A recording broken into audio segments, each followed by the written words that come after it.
ஸ்ரீ குருப்யோ நமக.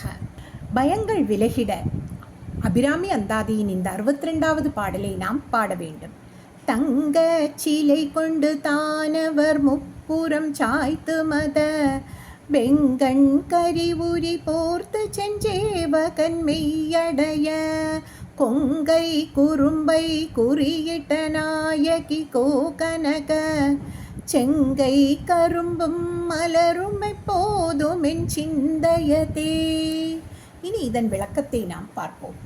தங்கச் சிலை கொண்டு தானவர் முப்புறம் சாய்த்து என்று பட்டர் சொல்கிறார்.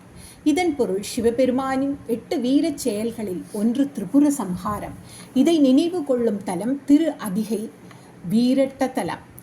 3 அசுரர்கள் தாரகன், கமலாக்ஷன், வித்யுன்மாலி இவர்கள் முறையே இரும்பு, வெள்ளி, தங்கம் என்கிற 3 மதில்கள் உள்ள 3 கோட்டைகளை கொண்டு எல்லோரையும் கொடிய கொடுமை புரிந்து வந்தனர். இந்த 3 அசுரர்களை அழித்து உலகை காக்க சிவபெருமான் தங்கமயமான மேருமலையை வில்லாக கொண்டார். இதைத்தான் பட்டர் தங்கச் சிலை கொண்டு என்று இந்த பாடலை ஆரம்பிக்கிறார்.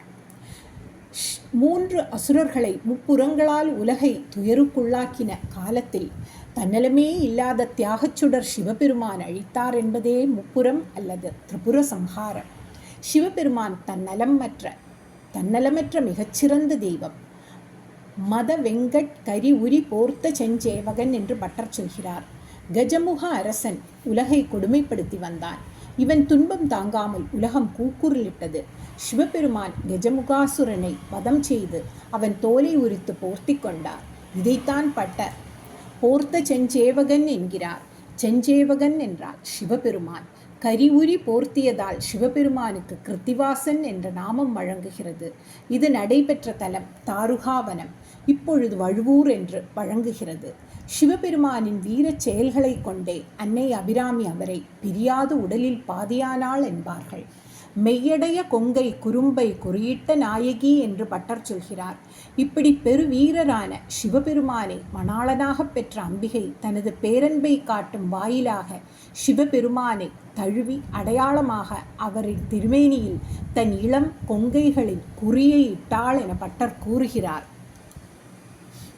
தங்க மலையை வில்லாக வளைத்த சங்கரனை தன் அங்கு மலையால் குழைத்து விட்டாள் என்ற அம்பிகையை போற்றி பட்டர் பாடினார்.